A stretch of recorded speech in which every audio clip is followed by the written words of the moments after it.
T V میں مجاہد ویلڈی آپ کو خوش آمدید کہتا ہے۔ مجھے نہیں علم کہ ہمارے قومی اسمبلی کے اسپیکر اور اس کے پرائم منسٹر اور وہ جو اصل حکمراں ہیں وہ اس بات کا احساس کر رہے ہیں یا نہیں کہ اس وقت جو کچھ قومی اسمبلی میں ہو رہا ہے، معاشی حوالے سے جو خبریں آ رہی ہیں، جتنا آرڈیننس پاس کیے جا رہے ہیں، کیا آئی ایم ایف وفد کی جو موجودگی ہے وہ یہ سمجھتے ہیں کہ کیا یہاں کوئی پکنک منانے آئے ہیں، کیا کوئی مری کی سیر کرنے آئے ہیں، کیا ان کی نظر قومی اسمبلی کی ایک ایک پروسیڈنگ پر نہیں ہوگی؟ کیا وہ یہ نہیں دیکھ رہے ہوں گے کہ کس رتلس طریقے سے 7 آرڈیننس پاس کیے گئے اور وہ تمام آرڈیننس کا تعلق آئی ایم ایف کو خوش کرنے کے لیے تھا؟ مجھے نہیں علم کہ پاکستان شپنگ کارپوریشن کے آرڈیننس پیش کرنے کی کیا ضرورت تھی، آئینی بل کا پاکستان جو ہے پوسٹل کے لیے کیا ضرورت تھی، اسی طرح کے نچکاری کا تو چلے ایک سمجھ میں ہی آتا ہے۔ تو یہ سب صورتحال میں جیسے میں نے کہا کہ ایک ایسا آئی ایم ایف آیا ہوا ہے اور پھر وہ یہ بھی دیکھ رہا ہوگا کہ قومی اسمبلی کے ارکان ایک دوسرے سے کس طرح گتھم گتا ہیں۔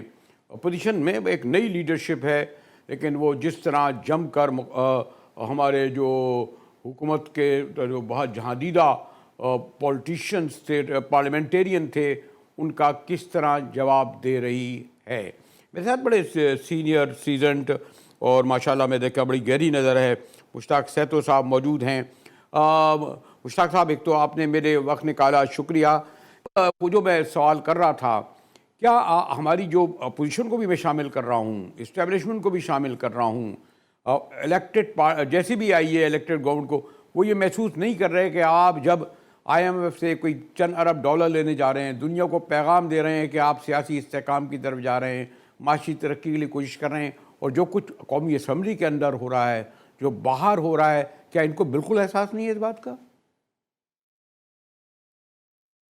دیکھیں سر، بات یہ ہے کہ یہ جو سسٹم اس وقت آپ دیکھ رہے ہیں، یہ سسٹم جو وہ بنانا چاہ رہے تھے، جس طریقے سے بنانا چاہ رہے تھے، ویسا بن نہیں سکا، اور باوجود ساری جتنی بھی ممکن ایفرٹس تھیں، ہر طریقے سے مختلف طریقوں سے اسٹیٹ اتھارٹیز کو، الیکشن کمیشن کو، اور کسی حد تک جوڈیشری کو، ہر جو ممکن انسٹرومنٹ کہہ لیں یا جو بھی وہیکل کہہ لیں، اس کو استعمال کیا گیا۔ مقصد یہی تھا کہ پی ٹی آئی کو کٹ ٹو سائز کرنا ہے اور ایک ایسا نظام لانا ہے جس میں جو anti P T I forces ہیں ان کے ساتھ مل کے لمبے عرصے تک ایک ایسا نظام چلانا ہے جس میں سخت ڈیسیشنز لینے ہیں، ایسے ڈیسیشنز جو ظاہر ہے ہمارے لیے، عام آدمی کے لیے، عوام کے لیے بہت زیادہ تکلیف دہ ہوں گے، اور میں آنے والے وقت میں دیکھ رہا ہوں کہ لوگوں کی چیخیں نکل جائیں گی جس طریقے سے یہ اس وقت کمپلیٹلی سرنڈر کر چکے ہیں انٹرنیشنل فائنینشیل انسٹیٹیوشنز کے آگے۔ تو اب یہ سسٹم جو جس طریقے سے وہ بنانا چاہ رہے ہیں وہ تو بنا نہیں، اور آپ نے دیکھا کہ پنجاب میں بھی ایک پاورفل اپوزیشن موجود ہے، اور فیڈرل گورنمنٹ خود ایک کوalition گورنمنٹ ہے، اور اس کا دار و مدار جو ہے وہ پیپلز پارٹی پہ ہے، اور نیشنل اسمبلی میں اچھی خاصی تعداد ہے اپوزیشن کی، اور کافی ایگریسو ہیں وہ، اور میں سمجھتا ہوں کہ پی ٹی آئی کی بہت بڑی جو ہے ریسرجنس ہوئی ہے دونوں طریقوں سے، الیکشن کے حوالے سے بھی اور اخلاقی حوالے سے بھی۔ وہ اپنے آپ کو جو ہے وہ ونڈیکیٹڈ سمجھ رہے ہیں۔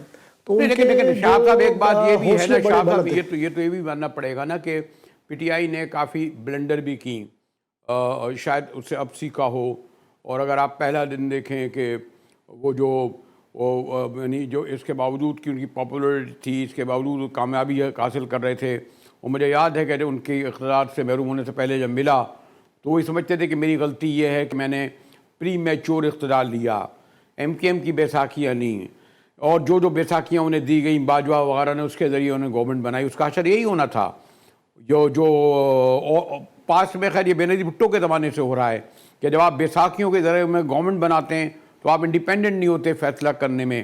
تو بہرحال یہ ان سے غلطیاں ہوئیں.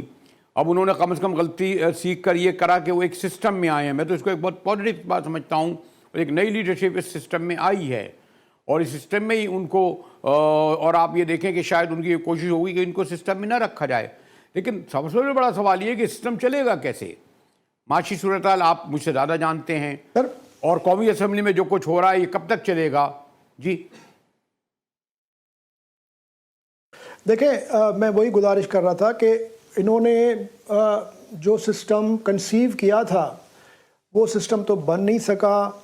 اب جو سسٹم بن گیا ہے اس کو یہ چلا نہیں سک رہے, اور ان کی اب پوری جو فیڈرل گورنمنٹ ہے اس کا جو پورا دار و مدار ہے, اس کے جو دو ستون ہیں جس پہ وہ کھڑے ہوئے ہیں, ایک آئی ایم ایف ہے جو اکنامک پالیسیز ڈٹرمن کرے گی, اور دوسری اسٹیبلشمنٹ ہے جو اس پولیٹیکل سسٹم کے کو چلانا ہے نہیں چلانا, کس طرح ہے کس طرح نہیں ہے, وہ ڈٹرمن کرے گی. تو یہ گورنمنٹ جو ہے بیسیکلی, جو نواز شریف صاحب سمجھ رہے تھے کہ میں واپس جاؤں گا اور ایک میجورٹی گورنمنٹ بنا کے اور پھر وہ اپنے ہنر دکھائیں گے اور اپنا فن دکھائیں گے اور پھر وہ بنائیں گے اور جابز کریٹ ہوں گی اور پھر جو انرجی کا بحران ہے اس کو وہ ہینڈل کریں گے اور وغیرہ وغیرہ. لیکن وہ تو کچھ نہیں ہوا. اس وقت جو صورتحال ہے وہ تو بالکل, میں نے جیسے گزارش کی کہ یہ تو دو جو ہے کرچز پہ کھڑی ہوئی ہے گورنمنٹ, ایک آئی ایم ایف کی بیساکھی, دوسری اسٹیبلشمنٹ کی بیساکھی, اور اوپر سے ان کو جو فیصلے کرنے پڑیں گے وہ فیصلے ایسے ہیں جن میں آپ کو نہ تو ریاستی طاقت آپ کو جو ہے کوئی سہارا دے سکتی ہے, اور نہ آئی ایم ایف آپ کو سہارا دے سکتی ہے. آپ کو پولیٹیکل لیجٹمیسی چاہیے, آپ کو عام آدمی آپ کو اپنی جائز حکومت تسلیم کرے, وہ آپ کے سخت فیصلے قبول کرے یہ سوچ کے کہ آپ جو بھی کر رہے ہیں وہ گڈ فیتھ میں کر رہے ہیں, نیک نیتی سے کر رہے ہیں, وہ ان کے لیے کر رہے ہیں, عام آدمی کے لیے کر رہے ہیں. جبکہ اب جو یہ فیصلے لیں گے اور جو اکنامک اس کے کانسیکوینسز, سوشل کانسیکوینسز, اور یہ میس جو ہے ان امپلائمنٹ ہوگی جب آپ نجکاری کریں گے, تو میں تو سمجھتا ہوں کہ عوام تو آلریڈی اچھا خاصا ایک پرسیپشن بن گیا ہے کہ یہ گورنمنٹ جو ہے ساری کی ساری ایک اسٹولن مینڈیٹ کے تحت بنائی گئی ہے, اور اس گورنمنٹ کا تو کوئی جواز ہی نہیں ہے. تو دیکھیں, جو بنیادی جو ایک الیکٹورل پروسیس کا جو ریشنل ہوتا ہے وہ ہوتا ہے کہ جو آنے والی گورنمنٹ ہوگی وہ لیجٹمیٹ گورنمنٹ ہوگی. بے شک کوalition گورنمنٹ ہی ہو لیکن وہ لیجٹمیٹ ہوگی, لوگ اس کو تسلیم کریں گے کہ ٹھیک ہے ان کو ایک جو ہے اسپلٹ مینڈیٹ ملا ہے لیکن کم از کم یہ الیکٹڈ لوگ ہیں. میں انٹرسٹنگ چیز پڑھ رہا تھا کہ تو یہ والی بات کہ ہر بار ہم تجربہ یہ کرتی ہے نون لیگ, پہلے اسحاق ڈاکٹرائن چل رہی تھی, اب یہ موصوف غالباً محمد شاہ صاحب آئے ہیں, محمد اورنگزیب صاحب آئے ہیں, پی ایس ایل کے صدر غالباً, پی ایس ایل کے نہیں H B L, H B L P S L اب تو یہی ہو گیا, کوئی ایک ساتھ چلے بھی گئے ایچ بی ایل میں, کہہ لیں کہ مجھے پی ایس ایل میں اکاؤنٹ کھولنا ہے کیونکہ وہاں سنا زیادہ منافع مل رہا ہے, بڑا امیر ادارہ ہے. تو کہنا مجھے P S L H B L کے جو پریزیڈنٹ آئے ہیں موصوف کے بارے میں خیر یہ بھی پتہ چلا کہ یہ ان کے والد صاحب چودھری فاروق ہوتے تھے جو اٹارنی جنرل ہوا کرتے تھے نواز شریف صاحب کے دور میں. پھر یہ بھی پتہ چلا کہ ان کے والد صاحب نے ایک بہت بڑا ٹاسک لیا تھا, اور وہ جس میں یہ کہا تھا کہ جو سوئس بینک کے غالباً $60 بلین ہیں وہ لوٹی ہوئی رقم واپس لائیں گے, بڑا زور دے رہے تھے. تو میں تو یہ چاہتا ہوں کہ غالباً اگر ہمارے وزیر خزانہ صاحب یا تو کچھ لوگوں نے شاید یاد دلائیں کہ کم از کم آپ اپنے والد صاحب کی روح کو ثواب بھی پہنچائیں گے اور قوم کو یہ بھلا کریں گے کہ کم از کم باقی چیزیں تو چھوڑیے, وہ سوئس بینک سے وہ تو $60 ارب ڈالا دیں جو آپ کے والد صاحب فرمایا کرتے تھے. جناب آپ ان کے ساتھ تو بیٹھے ہوئے ہیں. دیکھیں سر, افسوسناک بات جو ہے وہ یہ ہے کہ اورنگزیب صاحب کے بارے میں تو بہت اچھا ایک میڈیا میں ریویو مل رہا ہے کہ بہت قابل آدمی ہیں اور وہ انہوں نے بینک بہت اچھا چلایا ہے, اس میں کوئی شک نہیں. لیکن ان کا جو پہلا بیان تھا وہ پڑھ کے میں بالکل مایوس ہو گیا. یعنی میں کوشش کرتا رہا کہ کوئی سلور لائننگ ڈھونڈوں, ان کی کوئی اپنی کوئی تھیوری, کوئی ان کا اپنا کوئی ویژن. لیکن انہوں نے کیا کہا, انہوں نے کہا کہ جی میں جو کیئر ٹیکر سیٹ اپ نے ڈیسیشنز لی ہیں, جو پالیسی ڈیسیشنز لی گئی ہیں, میں ان کو امپلیمنٹ کرنے کے لیے آ رہا ہوں. جس کا مطلب یہ ہے کہ وہ صرف امپلیمنٹیشن کریں گے, وہ صرف ٹاکس کریں گے, وہ میڈیٹ کریں گے, آئی ایم ایف کو کسی نہ کسی طریقے سے انٹریم والے آ بھی تو گئے نا اس میں, انٹریم والے آ بھی گئے نا, یعنی کاکڑ صاحب آ رہے ہیں, محسن نقوی صاحب آ رہے ہیں, اور بھی آ رہے ہیں, سب انٹریمی والے آ رہے ہیں نا. وہ بیچارے پارٹی والے نون لیگ والے برسوں سے مار کھا رہے تھے, وہ بیچارے گھر بیٹھ گئے. میں نے آپ سے شروع میں جو بات کی نا کہ پی ایم ایل این اب جو ہے وہ دو ستونوں پہ کھڑی ہے, آئی ایم ایف کی رضامندی اور اسٹیبلشمنٹ کی آشیرواد. ان میں سے اگر ایک بھی سلپ ہو گیا تو یہ پورا سسٹم کلیپس کر جائے گا. تو اورنگزیب صاحب کا جو آنا ہے وہ ایک لحاظ سے شاید وہ ایک فریش فیس لے کے آئے ہیں, کہ پہلے جو ایک ہی طرح کے لوگ بار بار آ رہے تھے اور کام سب وہی کرتے ہیں جو اورنگزیب صاحب کرنے جا رہے ہیں. وہ جو آئی ایم ایف کی جو اسکرپٹ ہے وہ اس کو امپلیمنٹ کریں گے. چونکہ اس وقت تو پاکستان کے پاس کوئی کسی قسم کی اسپیس ہی نہیں ہے, نہ فائنینشیل اسپیس ہے, نہ اکنامک پالیسیز کے حوالے سے. کیا کہہ رہے ہیں شہاب صاحب؟ ابھی میں پڑھ رہا تھا یہ جو کہہ رہے ہیں کہ بچت کریں گے, اداروں کو وہ کریں گے, منسٹریاں کم کریں گے. ابھی میں سن رہا تھا کہ پنجاب کی جو ہے چیف منسٹر کے گاڑی کے ٹائر کے لیے 273 کروڑ روپے منظور ہوئے ہیں.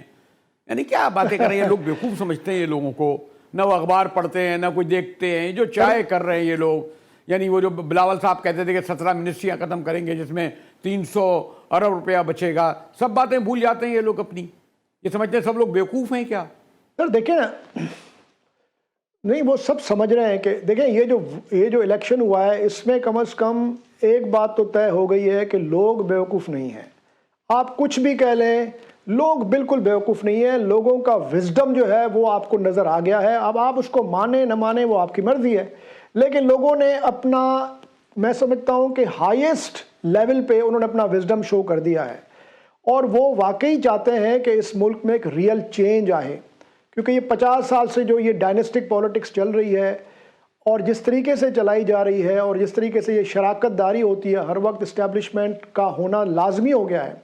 لیکن اب تو جو صورتحال ہے نا اس میں تو اور ابتری آ گئی ہے نا. اب تو یہ ہے کہ ان کو شاید اب یہ بھی پرواہ نہیں ہے کہ لوگوں کا وزڈم کیا کہہ رہا ہے. وہ اب یہ بھی شاید سمجھ رہے ہیں کہ کوئی بات نہیں, چلنے دو. اب ایک بلڈوزر چلا دیا ہے انہوں نے, اور وہ صرف ایک ہی کوشش کر رہے ہیں کہ کسی طریقے سے ہم اس سسٹم کو چلا لیں. اب اس میں آئین کی آپ جو ہے پامالی کریں, آپ بجائے لیجسلیشن کرنے کے آپ ایک دن میں 8 آرڈیننسز ایشو کروا لیں. جو یہ الزام لگاتے تھے عمران خان پہ کہ وہ جو آرڈیننسز کی جو ہے وہ ساری اس کی جو ہے پوری جو پالیسیز بنتی ہیں وہ صدارتی احکامات کے ذریعے سے بن رہی ہیں, کوئی لیجسلیشن نہیں, کوئی ڈسکشنز نہیں وہاں پہ. تو اب وہ یہی کام یہ کر رہے ہیں. تو بات یہ ہے کہ جب آپ سسٹم کے ساتھ چلنے کے چکر میں, آپ اپنی نوکریاں بچانے کے چکر میں آپ سب کچھ کرنے کے لیے تیار ہو جائیں گے, تو پھر آپ سوچیں کہ آپ میں تو کوئی دم ہی نہیں ہوگا کہ کوئی آپ آؤٹ آف دا باکس کوئی بات سوچیں. اب سوچیں آپ, ٹھیک ہے پی آئی اے کو آپ کو نجکاری کرنی ہے, اسٹیل مل کو نجکاری کرنی ہے, یہ جو ڈسکوز ہیں وہ بھی آپ نجکاری کریں گے. اس کے بعد کیا ہوگا؟ کیا اس کا ان کے پاس کوئی یہ جو لاکھوں کی تعداد میں لوگ بے روزگار ہوں گے اور یہ جو میس ان امپلائمنٹ کی وجہ سے جو اور زیادہ سوشل کرائسس اور پولیٹیکل انسٹیبلٹی آئے گی, تو کیا کریں گے؟ کیا یہ اس ملک میں ایمرجنسی لگا دیں گے؟ کیا لوگوں کے اب جو جینے کا حق ہے وہ بھی ان سے لے لیں گے؟ تو دیکھیں میں سمجھ رہا ہوں کہ ان کو اب بھی چاہیے کہ وہ کم از کم کوئی نہ کوئی ضابطہ بنائیں, کوئی ریڈ لائن مقرر کریں اور کہیں کہ نہیں جی اس سے آگے ہم نہیں جا سکتے.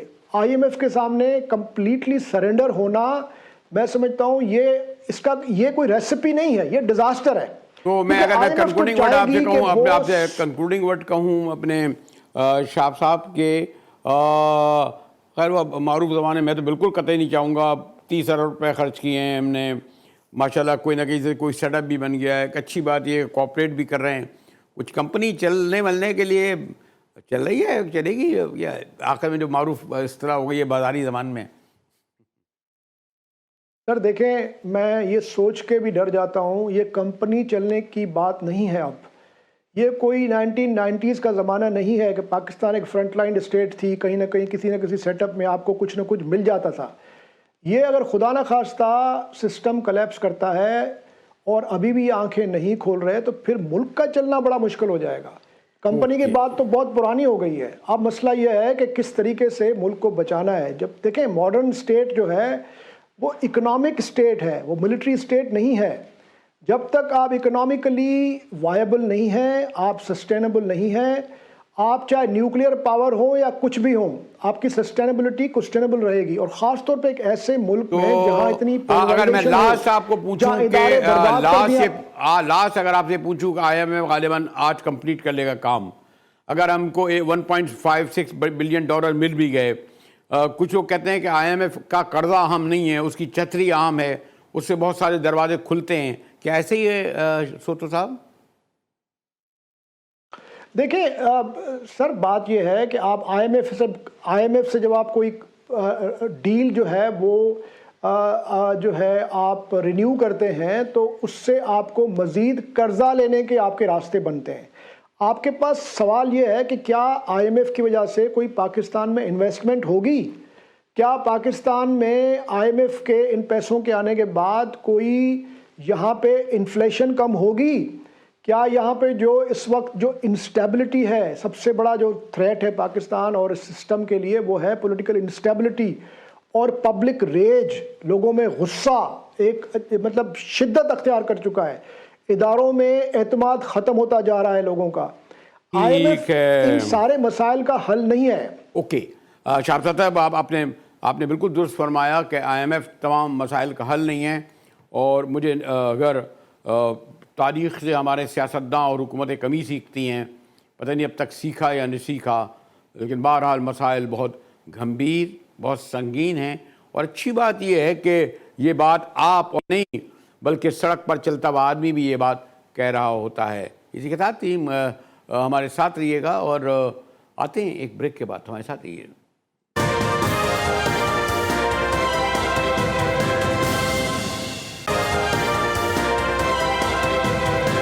3070 جی ٹی وی میں ایک بار پھر مجاہد ولی آپ کو خوش آمدید کہتا ہے۔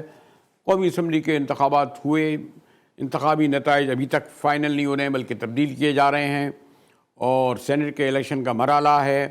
تحریک انصاف کی قیادت، جو ایک حد تک نئی قیادت لگتی ہے، بیشتر غور ہوئے، ایوب صاحب تو پرانے آدمی ہیں، اسد قیصر صاحب بہرحال اسپیکر کی سیٹ پہ بیٹھے ہیں، لیکن بڑی پرجوش نئی قیادت سامنے بیٹھی ہے، مروت صاحب آئے ہوئے ہیں، لیکن ابہام یہ پیدا ہو رہا ہے کہ بانی تحریک سے جو قائد مل کر آتا ہے وہ ایک نیا بیانیہ لے کر آتا ہے، ایک دوسرے پہ الزام تراشی بھی ہوتی ہے، ہو سکتا ہے حکمت عملی کا حصہ ہو۔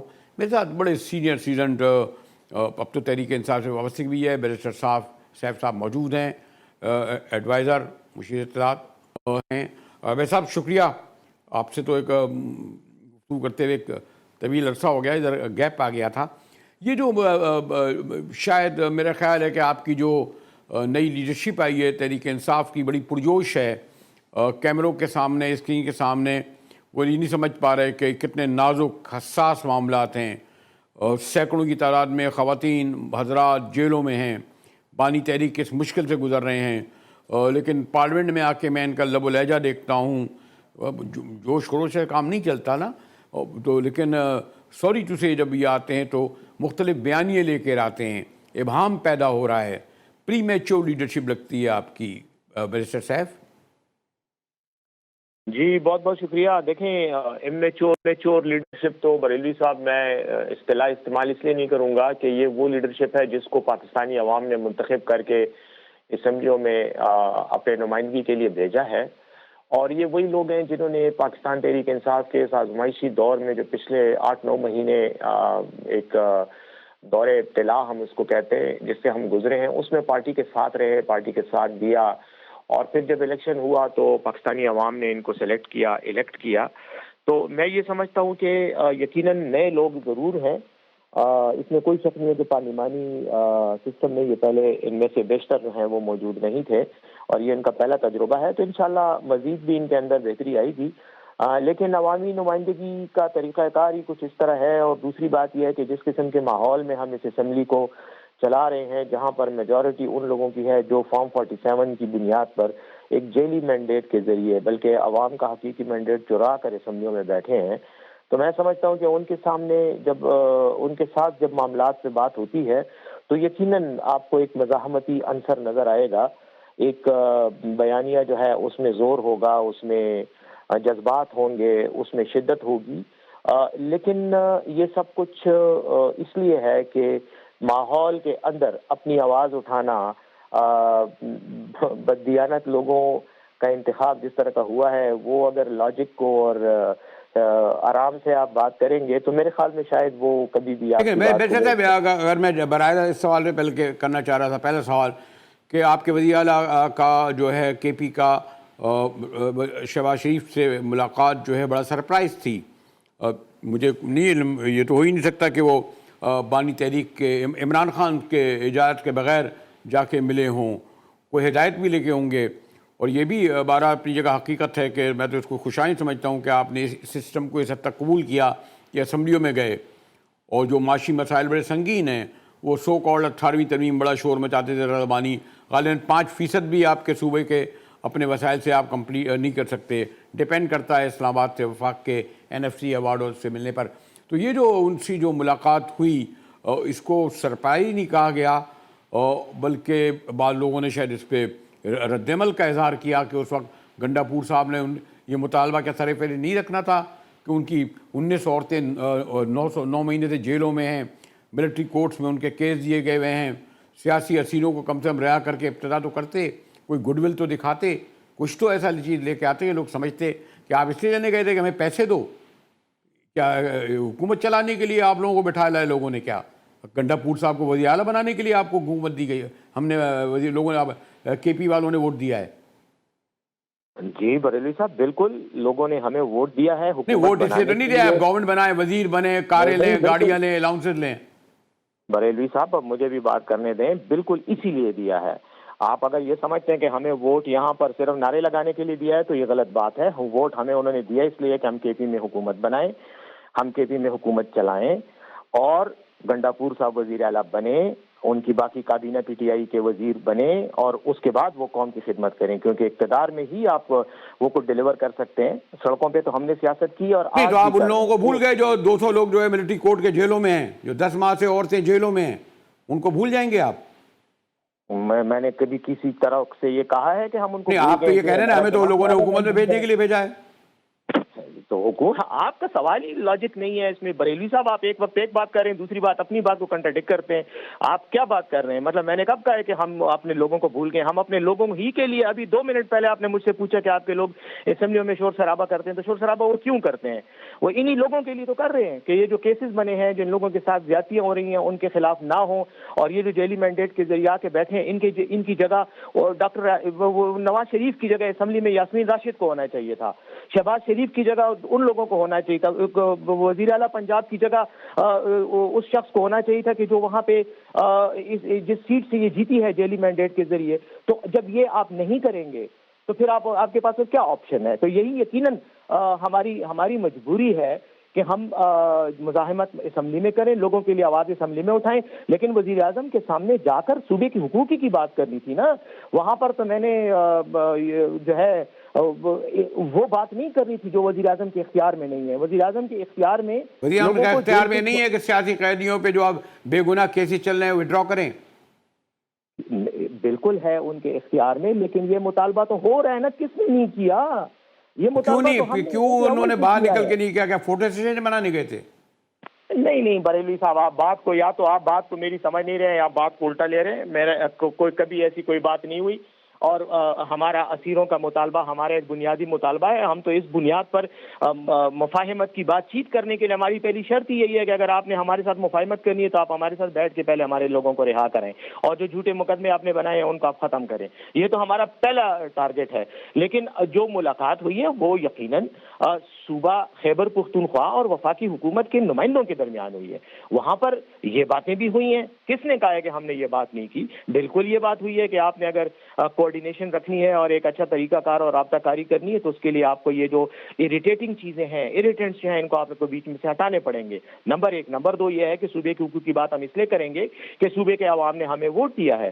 اگر ہم ان کی بات نہیں کریں گے اور وہاں جا کے میں صرف اپنے کارکنوں کی رہائی کی بات کروں تو صوبے کے عوام مجھے کیا کہیں گے؟ وہ کہیں گے ہم نے آپ کو کروڑوں کی تعداد میں ووٹ اس لیے تو نہیں دیا کہ آپ اپنی پارٹی کارکنوں کی رہائی کی بات کریں اور ہمارے حقوق کی بات نہ کریں. تو یہ ساری چیزیں ساتھ ساتھ چلتی ہیں اور ہم ساتھ ساتھ چلا رہے ہیں. اور میرے خیال میں بریلوی صاحب ہماری نیت پر شک کرنے کی گنجائش اس لیے کسی کو نہیں ہے یا نہیں ہونی چاہیے کہ اس پاکستان میں جتنے ووٹ پی ٹی آئی نے اکیلے لیے ہیں اتنی تمام 17 پارٹیوں نے مشترکہ طور پہ نہیں لیے. تو اس لیے ہمیں عوام کی تائید، مقبولیت اور حمایت حاصل ہے اور عوام کو پتہ ہے کہ ہم ان کے نمائندے ہیں. اس لیے ہمیں کسی کو آگے ڈرامہ کرنے کی ضرورت نہیں سیف الرحمن صاحب، میں آپ کی اس بات سے ایگری کرتا ہوں، اور اگر آپ یہ کہہ رہے ہیں تو اس پہ یقین بھی کر لینا چاہیے. اور یہ بھی درست ہے کہ یہ تھوڑی ہے کہ ایک زرداری نے کہہ دیا تو پتہ چلا کہ بڑے بڑے ترم خان جو ہے ان کی زبان سے ایک لفظ نہیں نکلتا، شریفوں نے کہہ دیا تو لگا کہ حدیث شریف تھی. سیاسی پارٹیوں میں ڈائیلاگ ہوتے ہیں، اختلاف ہوتے ہیں، مجھے یہ اچھی بات لگتی ہے، لیکن کم از کم پالیسی میٹر پہ ایک ترجمان تو ہونا چاہیے. پتہ چلا کہ مروہ صاحب ایک ترجمانی کر رہے ہوتے ہیں، گوہر صاحب بڑے سنجیدہ سینئر آدمی ہیں، کیسر صاحب بھی اس طرح. لیکن ایسا لگتا ہے کہ مختلف چینلوں پر، مختلف فورمز پہ جب آتے ہیں تو مختلف آراء ان کی نظر آتی ہیں. اس لیے پارٹی کا ترجمان پارٹی پولیٹکس پہ خان صاحب کا تو ایک ہی آدمی ترجمانی کرے نا. یہ تو دیکھیں، سیاسی پارٹیاں، پاکستان کا مزاج ہی ایسا ہے، سیاسی پارٹیوں میں اس طرح کی متضاد باتیں بعض اوقات آ جاتی ہیں، لیکن اس کا یہ مطلب نہیں ہے کہ وہ پارٹی پالیسی میں تضاد ہے. پارٹی پالیسی اسٹریٹ ہوتی ہے، اس کے بارے میں کلیئرٹی ہوتی ہے، اور پارٹی کی پالیسی کا جو ہمارا مرکزی سیکرٹری اطلاعات ہے اس کا نام رؤوف حسن ہے، وہ جو بیان دیتا ہے وہ پارٹی کا اوتھینٹک بیان ہوتا ہے. رہ گئی بات کسی ایک شخص کی، اگر کوئی ٹی وی ٹاک شو میں آ کے کوئی بات کر جاتا ہے تو اس کا یہ مطلب نہیں ہے کہ وہ پارٹی کی مشترکہ پالیسی، وہ اس کا ذاتی خیال بھی ہو سکتا ہے، ذاتی اوپینین بھی ہو سکتا ہے. اور یہ جو گزشتہ دنوں کی طرف آپ ریفر کر رہے ہیں، یہ یقیناً بات چیت ہوئی ہے، اس میں کچھ اس طرح کی سخت اور تند و تیز لہجے میں باتیں بھی ہوئی ہیں بعض لوگوں کے حوالے سے، لیکن پارٹی نے اس کو کلیئر کر دیا. پارٹی کے ترجمان کا آپ بیان دیکھیں گے، میڈیا کے ساتھ شیئر ہوتا ہے تو اس میں چیزوں کو کلیئر کر دیا گیا اور پرسپیکٹو کو کریکٹ کر دیا گیا. شکریہ بحثیت سیف صاحب. سوری ٹو سے آپ سے تو ہمارے ایک تعلقات دیری نہ آئے، لیکن سوال آپ کی پارٹی کے حوالے سے ہو رہا تھا، آپ تو جانتے ہیں نا. شکریہ بیرسٹر سیف. ابھی ہم بریک کے بعد جائیں گے تو ذرا سینٹ میں دیکھیں گے وہاں کیا ہو رہا ہے. ملتے ہیں ایک بریک کے بعد.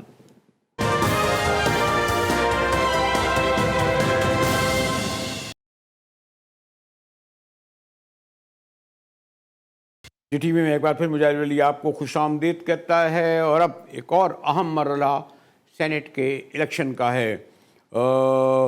یعنی چاروں صوبوں میں جس طرح الیکشنز ہوئے ہیں اس کی بنیاد پر اقتدار میں پارٹی اچھی طریقے سے مینیج کر سکتی ہے، لیکن دلچسپ صورتحال سندھ میں ہے.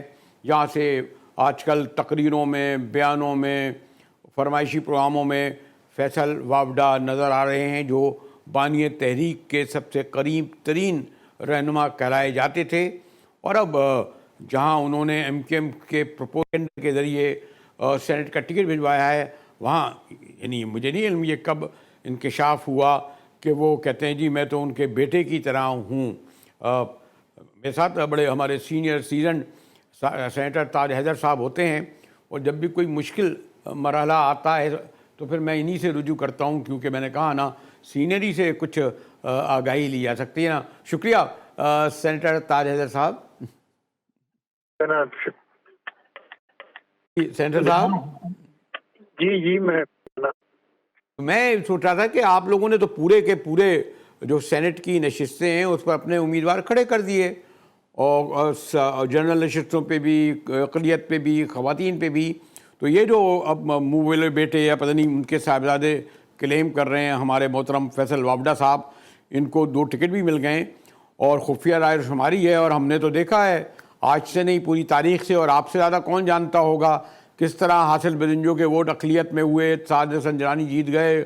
اور یہاں سندھ میں بھی ہم نے روایت دیکھی کہ کس طریقے سے ووٹ ادھر سے ادھر ہو گئے خفیہ رائے شماری کے سبب. بڑی پرانی روایت ہے. تو یہ وابڈا صاحب جو زرداری صاحب کو اپنا والد محترم قرار دے رہے ہیں، کون سی گیمک کریں گے جس کے ذریعے وہ الیکشن جیت جائیں گے؟ وہ تو دوسری تو ہمیں پتہ ہے کہ کس طریقے سے سوری چوسے وہ میں کہنا بھی نہیں چاہتا، بازاری لفظ ہو جائے گا. تو کچھ آپ گتھی سلجھائیں گے؟ دیکھیے، انہیں حق ہے کسی بھی پارٹی سے بات کرنے کا اور الیکشنز میں اپنا نامینیشن پیپر دینے کا، تو اس میں ہمیں کیا اعتراض؟ بھائی صاحب، حق تو اس وقت ہوتا ہے نا جب آپ کا ایک ووٹ ہو. یعنی آپ یہ کیا لوگوں کو بیوقوف سمجھتے ہیں؟ سوائے آپ کے پاس یہی حق ہے نا کہ آپ کروڑوں اربوں کی جائیداد کے مالک ہیں. آپ سمجھتے ہیں شاید جس طریقے سے پاسٹ میں آپ سیاسی کامیابیاں حاصل کرتے رہے اپنے اختیارات اپنے دولت و ثروت پر, تو یہ سیٹ تو پھر معمولی چیز ہوئی ان کے لیے. دیکھیے میرا کوئی یہ لیول نہیں ہے کہ میں اس طریقے سے کسی کے ذاتی کردار پہ حملے کروں. نہیں میں ذاتی کردار کیا کروں, یہ حقیقت ہے.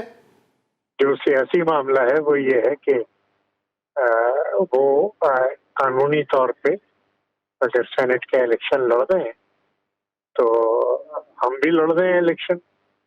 اگر وہ غلطی کر رہے ہیں تو ہم بھی غلطی کر رہے ہیں. نہیں آپ غلطی نہیں کر رہے, آپ جینون کر رہے ہیں. آپ کے اراکین کی تعداد پوری ہے.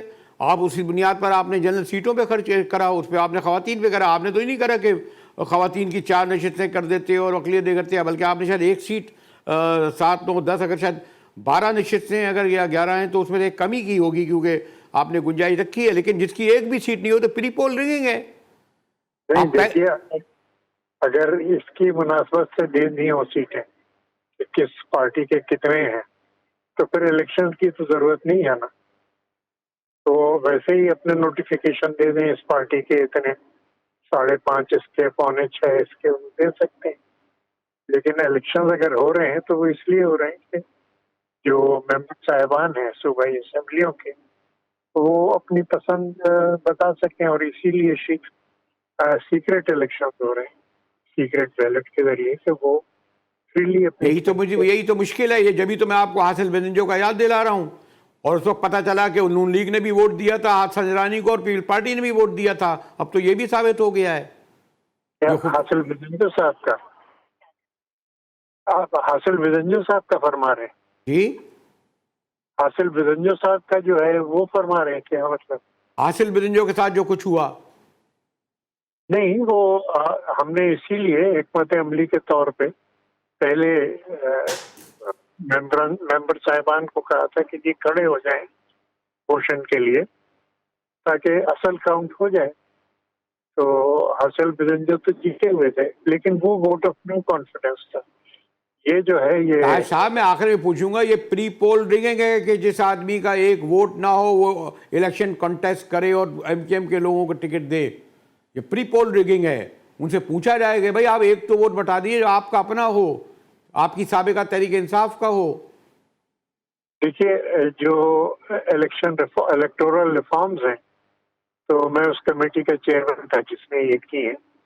تو میری بڑی مجبوری ہے, میں جرنلسٹ نہیں ہوں ذمہ دار آدمی ہوں, تو میں یہ دیکھوں گا کہ قانون کے کہیں خلاف ورزی ہوتی ہے یا نہیں.